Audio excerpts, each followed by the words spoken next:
शांताकारं भुजंगशयनं पद्मनाभं सुरेशं विश्वाधारं गगनसदृशं मेघवर्णं शुभांगं लक्ष्मीकान्तं कमलनयनं योगिभिः ध्यानगम्यं वंदे विष्णु भवभयहरं सर्वलोकैकनाथं। मंगलम भगवान विष्णु मंगलम गरुड़ध्वज मंगलम पुंडरीकाक्ष मंगलाय तनोहरि। ओम नमो भगवते वासुदेवाय। आज का दिन आप सभी के लिए मंगलमय हो। आज माघ महीने का 22वां दिन है। आइए सुनते हैं माघ मास कथा का 22वां अध्याय। शौनक जी ने पूछा, सुत जी, तत्वों की संख्या करने वाले भगवान कपिल साक्षात अजन्मा नारायण होकर भी लोगों को आत्मज्ञान का उपदेश करने के लिए अपनी माया से उत्पन्न हुए थे। मैंने भगवान के बहुत से चरित्र सुने हैं, तथापि इन योगी पुरुष श्रेष्ठ कपिल जी की कीर्ति को सुनते सुनते मेरी इंद्रियां तृप्त नहीं होती। सर्वथा स्वतंत्र श्रीहरि अपनी योग माया द्वारा भक्तों की इच्छा के अनुसार शरीर धारण करके जो जो लीलाएं करते हैं वे सभी कीर्तन करने योग्य हैं। अतः आप मुझे वे सभी सुनाइए, मुझे उन्हें सुनने में बड़ी श्रद्धा है। सुत जी कहते हैं, मुने, आपकी ही भांति जब विदुर जी ने भी यह आत्मविषयक प्रश्न किया तो श्री व्यास जी के सखा भगवान मैत्रेय जी प्रसन्न होकर इस प्रकार कहने लगे। श्री मैत्रेय जी ने कहा, विदुर जी, पिता के वन में चले जाने पर भगवान कपिल जी माता का प्रिय करने की इच्छा से उस बिंदुसर तीर्थ में रहने लगे। एक दिन तत्व समूह के पारदर्शी भगवान कपिल कर्म कलाप से विरत हो आसन पर विराजमान थे। उस समय ब्रह्मा जी के वचनों का स्मरण करके देवती ने उनसे कहा।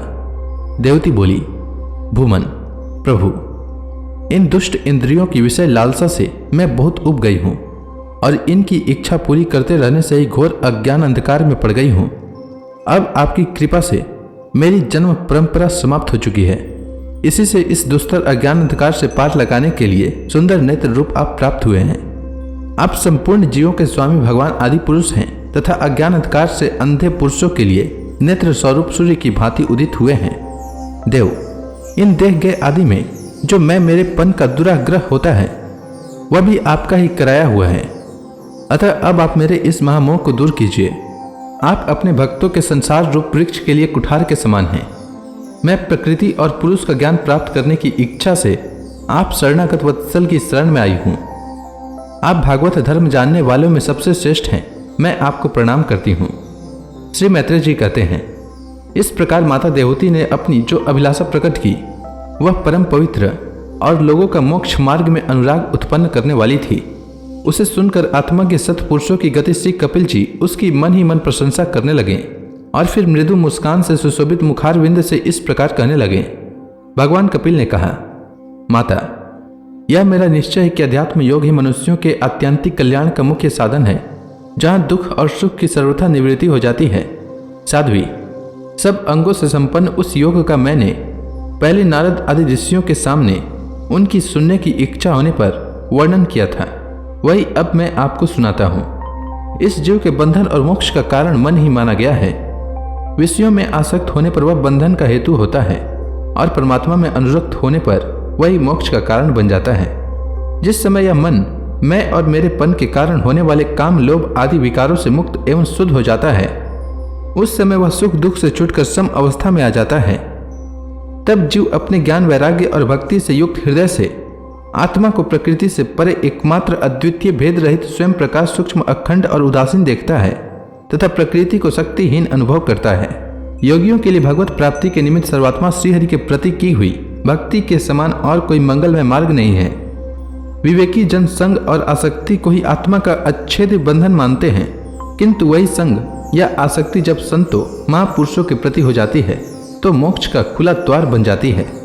जो लोग सहनशील, दयालु, समस्त देहधारियों के अकारण हेतु किसी के प्रति भी शत्रु भाव न रखने वाले, शांत सरल स्वभाव और सत्पुरुषों को सम्मान करने वाले होते हैं, जो मुझ में अनन्य भाव से सुदृढ़ प्रेम करते हैं, मेरे लिए संपूर्ण कर्म तथा अपने सगे संबंधियों को भी त्याग देते हैं और मेरे परायण रहकर मेरी पवित्र कथाओं का श्रवण कीर्तन करते हैं तथा मुझ में ही चित्त लगाए रहते हैं, उन भक्तों को संसार के तरह तरह के ताप कोई कष्ट नहीं पहुंचाते हैं।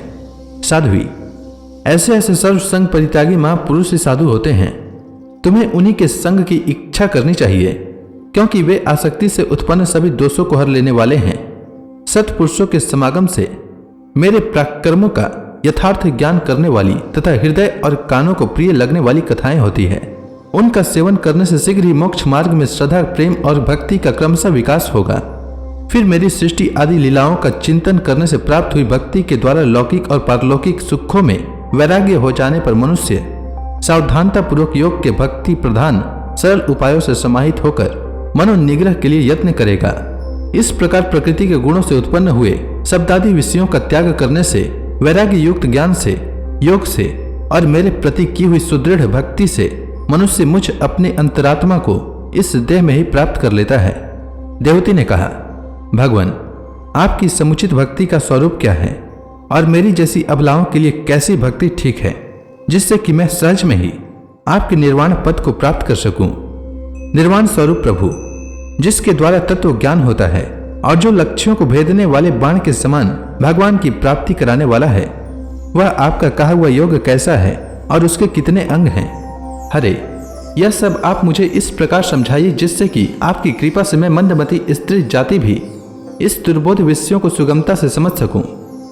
श्री मैत्रेय जी कहते हैं, विदुर जी, जिसके शरीर से उन्होंने स्वयं जन्म लिया था, उस अपनी माता का ऐसा अभिप्राय जानकर कपिल जी के हृदय में स्नेह उमड़ आया और उन्होंने प्रकृति आदि तत्वों का निरूपण करने वाले शास्त्र का, जिसे सांख्य कहते हैं, उसका उपदेश किया।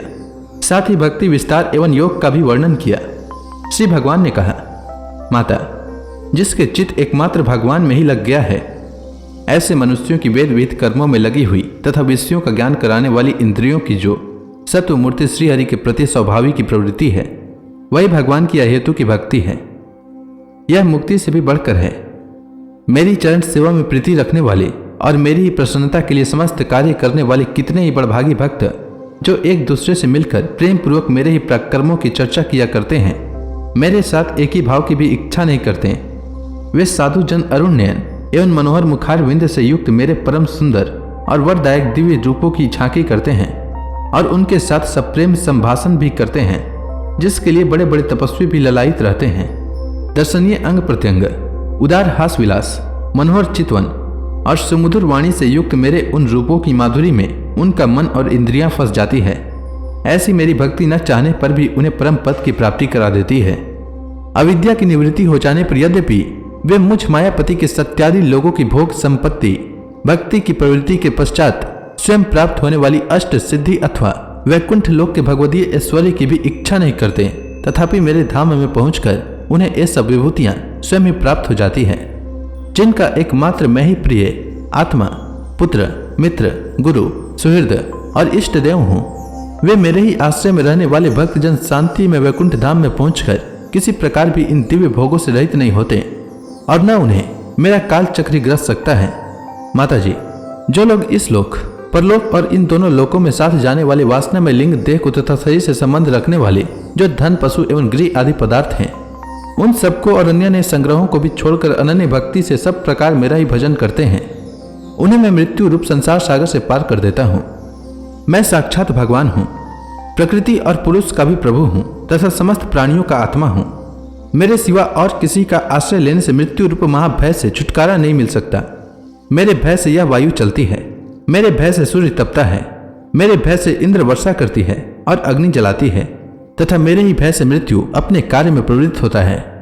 योगी जन ज्ञान वैराग्य युक्त भक्ति योग के द्वारा शांति प्राप्त करने के लिए मेरे निर्भय चरण कमलों का आश्रय लेते हैं। संसार में मनुष्यों के लिए सबसे बड़ी कल्याण प्राप्ति यही है कि उसका चित्त तीव्र भक्ति योग के द्वारा मुझ में लगकर स्थिर हो जाए। तो इसी के साथ यह अध्याय समाप्त हुआ। इसके आगे की कथा मैं कल के अध्याय में सुनाऊंगा। तब तक के लिए भगवान हरि का नाम लेते रहें। तो प्रेम से बोलिए भगवान विष्णु की जय, श्री कृष्ण भगवान की जय, लक्ष्मी माता की जय, तुलसी माता की जय, समस्त देवी देवताओं की जय।